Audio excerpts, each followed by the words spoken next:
लकल हम्द या अल्लाह अस्सलातु वस्सलामु अलैका या रसूल अल्लाह अम्मा बाद। सिलसिला है नाजरीन के सवालों के जवाब देने का। नाजरीन में से एक ने हमारे किसी वीडियो के कमेंट्स में ये सवाल किया है कि हम बहुत ध्यान रखते हैं, उसके बाद भी नमाज में हमें पेशाब के कतरे आ ही जाते हैं, हम इससे बहुत परेशान हैं, हमें कभी रोना भी आता है। और जाहिर सी बात है, जिसको नमाज से मोहब्बत हो तो उन्हें इस तरह की परेशानी अगर हो तो परेशानी होनी चाहिए, यानी उनको ये इससे दिक्कत होनी चाहिए कि क्या हो रहा है मेरे साथ, कि मैं इससे कैसे बचूं, इसके लिए परेशान होना, फिक्रमंद होना, ये खुश आइंद बात है, अच्छी बात है। लेकिन वो जो बीमारी आपको लगी है, अल्लाह करे ये दूर हो जाए। तो अगर किसी के साथ ऐसा हो कि नमाज की हालत में पेशाब के कतरे निकल जाएं, तो क्या इसकी सूरत हाल है, और जो इस तरह का बीमार है वो किस तरह नमाज पढ़े, सारी बातें क्लियर होंगी, तवज्जो से सुनिए। वजू करने के बाद जब भी पेशाब का कतरा निकल आए तो वजू टूट जाता है, ठीक है। इसलिए नमाज के दौरान भी अगर कोई कतरा निकल आए तो वजू टूट जाता है। इस सूरत में उसको चाहिए कि वो दोबारा वजू करके नमाज में शामिल हो जाए, नमाज दोबारा पढ़े।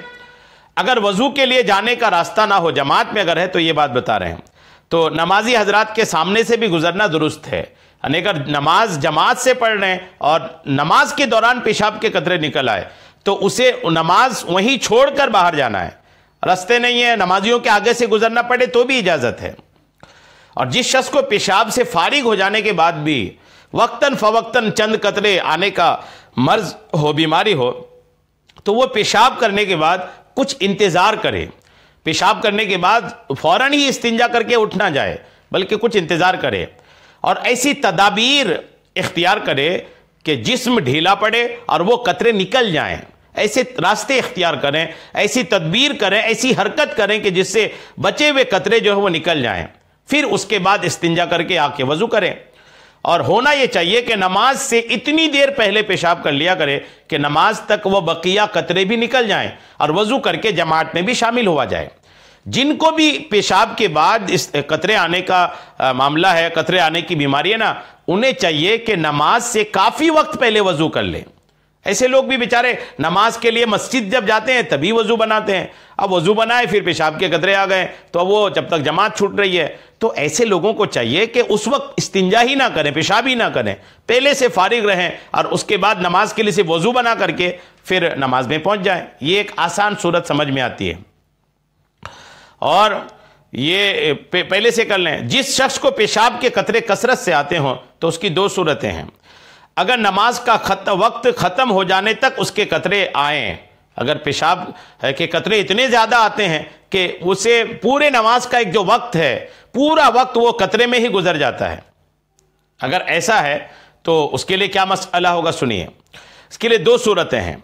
अगर नमाज का वक्त ख़त्म हो जाने तक उसके कतरे इतने वक्त के लिए रुक जाते हों कि जिसमें वो वजू करके फ़र्ज नमाज अदा कर सकता है, तो ऐसा शख्स शरई तौर पर माजूर नहीं है, बल्कि वो पेशाब रुकने का इंतजार करे, फिर उसके बाद वजू करके नमाज अदा करे।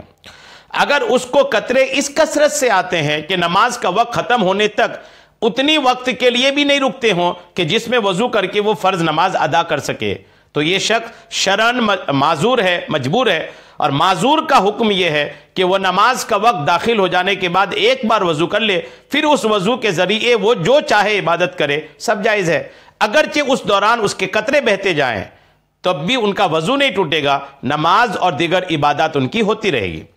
अलबत्ता जैसे ही उस नमाज का वक्त ख़त्म हो जाए तो उसका वजू टूट जाएगा। अब मजीद इबादत के लिए बनाया वजू, उसके बाद जब वक्त निकल गया ना, जैसे वक्त निकल गया वजू टूट गया, उसके बाद फिर दूसरे वक्त के लिए नया वजू करना पड़ेगा। पेशाब के बाद कतरे निकलने का इलाज तो किसी मुस्तनद हकीम या डॉक्टर ही से मालूम किया जा सकता है।